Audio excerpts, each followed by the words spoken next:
Welcome back to another week of our Monday Mindset. I am your host, Brad McKee. I am stoked to have you guys here today. We got a great topic lined up. And today we're diving into something that's simple in theory, but absolutely transformative in practice. Doing what you say you're going to do. Now, let's dive in. This isn't about just checking tasks off a list. It's about the identity you're building with every action you take or don't take. When you follow through, you're reinforcing the belief I'm someone who shows up, someone who can be trusted. But when you don't, you're sending a very different message to your subconscious. Maybe my word doesn't matter, not even to me. Let's break this down. We'll talk about how your actions shape your identity, why even small promises matter, and how consistency can create incredible momentum in your life. Imagine your identity as a garden. Every time you follow through on a promise, you're planting a seed in that garden. When you water it through consistent actions, it grows strong and healthy. But if you neglect your promises, it's like leaving weeds to take over. The seeds you plant, whether positive or negative, shape the garden of your identity. Small actions like watering the plants or pulling weeds add up over time. For example, let's say you promise yourself you'll work out 3 times this week. If you follow through, you're nurturing the seed that says, I'm someone who prioritizes my health. But if you skip, you're letting the weeds take root. The beauty of this is that it's never too late to start gardening. In fact, you can always plant new seeds. The question is, what kind of garden are you cultivating with your actions today? Now let's ground this in some science. Dr. BJ Fogg, a behavioral scientist out of Stanford University, developed something he called the Tiny Habits Framework. And his research actually shows that small, consistent actions are the most effective way to create lasting change. And here's the key takeaway from his research. It wasn't the size of the action that matters. In fact, it's the fact that you do it consistently. For example, flossing just one tooth a day, which sounds terrible. It might sound insignificant, but it creates momentum. You're not just flossing, you're building the belief, I'm someone who takes care of my health.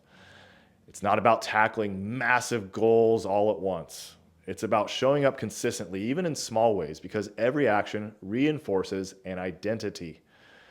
Your actions are not just tasks or a to-do list. They are votes for the type of person you aspire to be. And if you want to shift your identity, which is something that is extremely important that we talk about a lot, start asking yourself this. What kind of person do I want to become? What actions would that person take every day? For example, if you want to be someone who's disciplined, what does that look like in practice? Maybe it's waking up early, following your plan, or saying no to distractions. If you want to be someone who values health, well, what does that mean? Maybe it's prepping your meals or prioritizing sleep.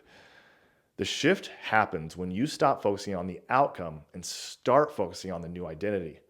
Instead of saying, I want to lose weight, say, I'm going to be someone who treats my body with respect. Every time you act in alignment with that identity, you're casting a vote for it. Over time, the votes add up and the identity becomes undeniable.